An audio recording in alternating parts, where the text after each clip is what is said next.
The inquiry into the infected blood scandal today heard evidence from parents whose children died after being given contaminated blood in hospital.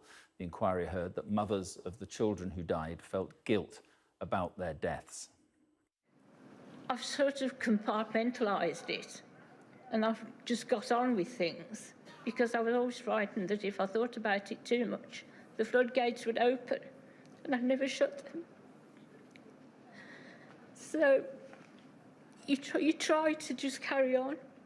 I mean, I had a 15-year-old daughter, wanted her life, I wanted her to enjoy a life and live a life and not be, have her life spoiled. So we concentrated on her. But it has all been bottled up inside. But I just didn't know what else to do. Well, Sky's Becky Coterill has been at the hearing. And Becky, harrowing evidence there. What more have we learned from the inquiry today? Well, harrowing is exactly the right word. It was heartbreaking hearing these mothers talking about the deaths of their children who had had haemophilia and been given these contaminated blood products, contracted HIV and then died. And that woman that you just heard from, Brenda Haddock, her son Andrew died. And it's no surprise there, her talking about bottling up her emotions.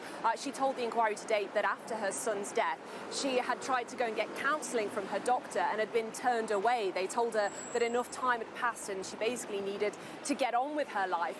And that theme of the way parents were treated by medical professionals was kind of a central thing today, a central theme running throughout that evidence. There was another mother, Elizabeth Buggins, who had a really shocking story. She was in the unimaginably awful position where 3 of her children had haemophilia and had all contracted through these contaminated products either HIV or hepatitis C. And she said that doctors had tested the children in the hospital with haemophilia to see if they had had HIV and then said to the parents, but you don't want to know whether they'd got this virus or not. Back then there was no effective treatment and they were worried that the children would be treated differently by their parents or society. But Elizabeth did find out that one of her sons had HIV when she said she was in the hospital, obviously regularly in and out of hospital with her children, and she'd gone to open a fridge door, and on the fridge door there was a list of children's names which effectively revealed which ones had HIV, and that is how she found out that her son was one of them. And that's what these parents kept coming back to, how their trust had been abused by the doctors that were supposed to be helping them. And Elizabeth, at the end of the hearing today, she said that she was glad that this inquiry is now taking place and she hopes that it can lead to positive change, particularly the way that parents are treated by doctors. But these women were talking about the deaths of their children back in the 80s and 90s, and while they are happy that they got the chance to speak today, they clearly feel that this inquiry has come far too late.